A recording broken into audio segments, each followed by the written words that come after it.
Air Adventures of Biggles.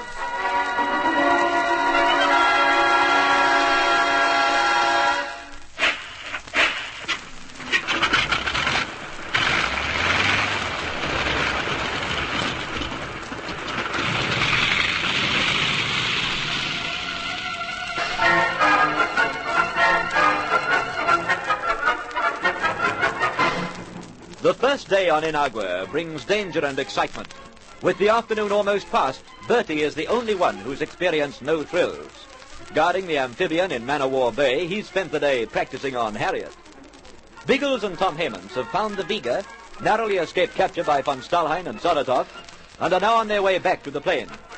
Ginger and Algy, striking overland in search of Hagen's papers, have survived an attack by a wild boar, an even more murderous attack by Napoleon Morgan, and now seem close to the hiding place of the missing plans.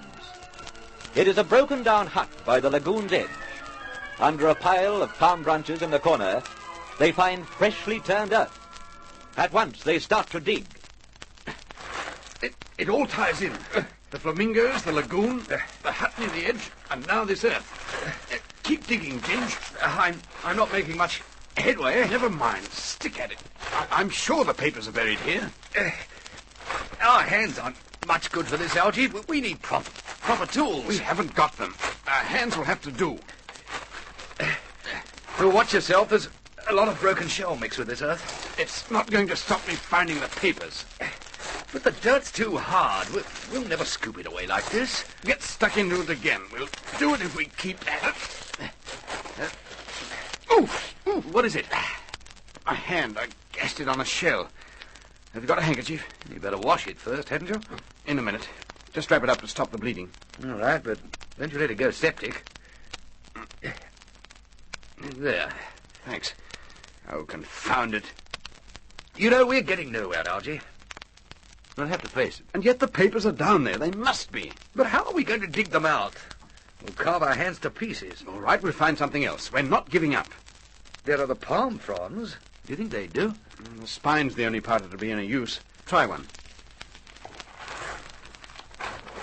Yeah, it crumbles to bits when I put pressure on it. It's too old. There's nothing else in the hut. I've got a penknife. And there are our guns. Try them. Anything's worth a go.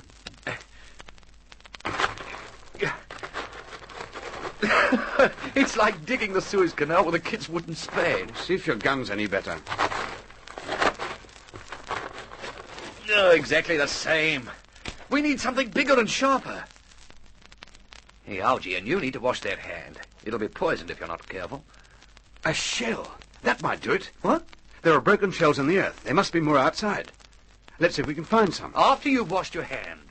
We'll go to the lagoon and fix that first.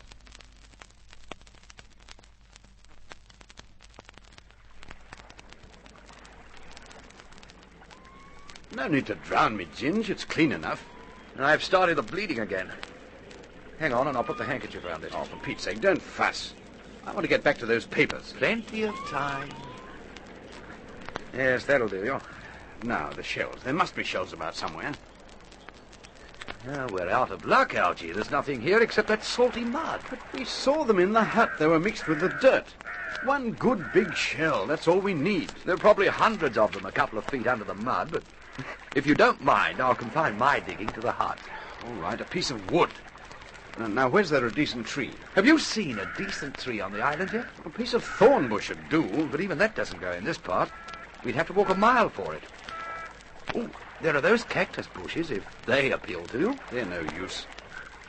There must be something we could use as a digging tool. I'm afraid we've picked the wrong place, old man. But it's ridiculous. No, it isn't. The island's not much better than a desert. That's all that's wrong.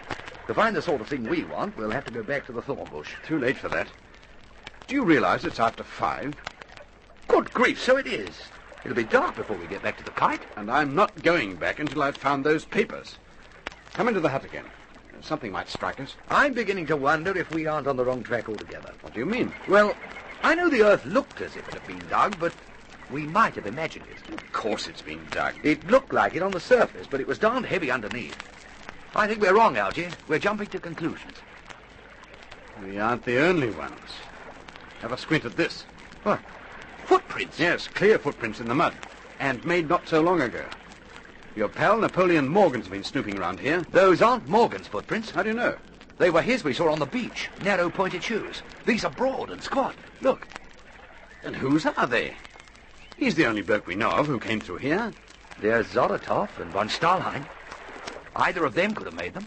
I can't imagine old Eric wearing fat, stumpy shoes. Zolotov?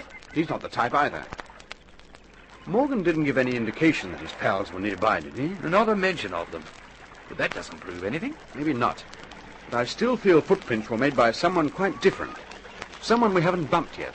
Caesar's ghost, don't tell me there are more blokes after those darn papers. There's nothing to suggest that the footsteps are connected with the papers, except that they're close to the hut. Let's look inside again. What is there to look at? There's nothing in here but a pile of palm fronds. Yes, there is. What's this? A scrap of paper. Is that printing on it? Oh, it looks like an advertising wrapper. By jingo, it is. An advertising wrapper for a film. Someone's undone an ordinary roll of photographic film in here. Hagen. It must have been. This isn't coincidence, Ginge. There are too many things tying in together. Yes, there are. This must be the place where he hid the papers. And they're under that loose dirt in the corner. Of all the rotten situations. We're within a foot or two of them, and we can't get to them. Holy smoke! What the dickens is that? The birds! Come here to the door and look at them. Huh? They're taking off. Good grief. I didn't know there were so many flamingos in the world. I did. We flew into a flock like that the other day. The kite disturbed them when we came down low. Then something must be disturbing them now. What is it, Ginge? Can you see? I can't see anything but birds for the moment. Look, they're still taking off. Yes. Yes, there is something moving. I can see a black blob through them. It's coming this way. It's a human being by the look of it. Still a fair way off. I wonder... Well, I can't see him very well. I can't even make out what he's doing. Even so, those nesting grounds aren't far from here. It's the atmosphere. Notice how misty it's become. What the blazes is that bloke up to? He seems to bob down every now and again. I've got it. He's pinching the flamingo eggs. Is that all? It could get him into a spot of bother. It's illegal. Well, so long as he's not pinching the papers that Hagen pinched, I couldn't care less. Yes, that's what he's doing. He's carrying a big basket on his head. He bobs down, picks up an egg, and puts it into the basket. Uh-oh, he's seen us. He must have guessed we were coppers, looking at the way he's diving for those cactus bushes. He can move fast for a fat bloke. Yeah. Well, he's safe now. I'm not going to chase him through the cactus. A Negro, wasn't he? I think so. And that answers the riddle of the footprints. They must be his. Yes, most likely are. I say, Algy, that isn't a man. Eh? Look, sneaking from behind the cactus. It's an enormous negress. The old duck must have had a donkey tethered there. Hello there! Hello! She must have seen your footprints, Algy. She knows you're a copper. I'd call that evading arrest at some speed. She's certainly not going to stay and talk to us.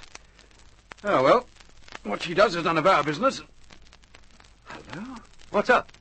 Rain. It's beginning to spit. By George, it'll be doing more than that in a minute. The sky's black. We'd better duck back to the hut. Back to the kites, you mean? I don't want to be marooned in a tropical storm. But we haven't found the papers yet. We can come back tomorrow with a spade. Right now, I'm more concerned with my own skin than any secret plans. Let's head for the plane, Algy. Fast!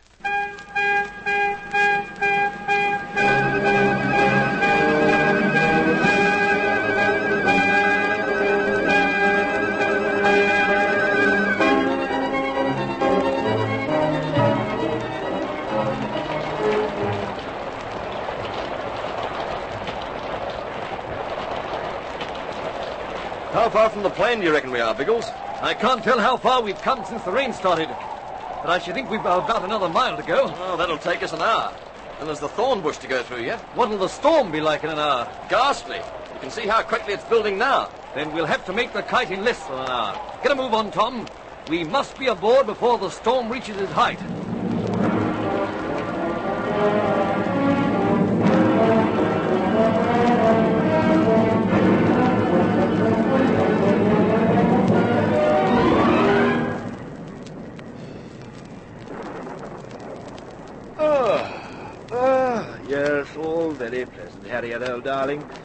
It's a joy to spend an afternoon alone with you.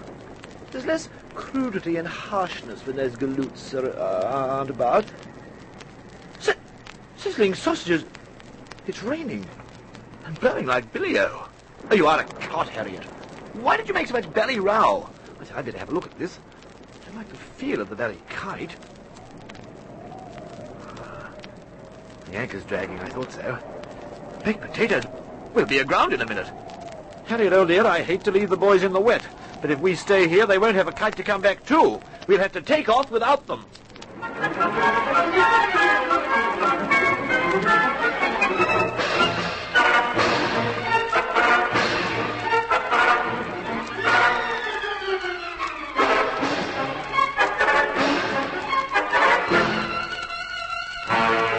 There's no fooling about Bertie now. He dashes forward to leap into action.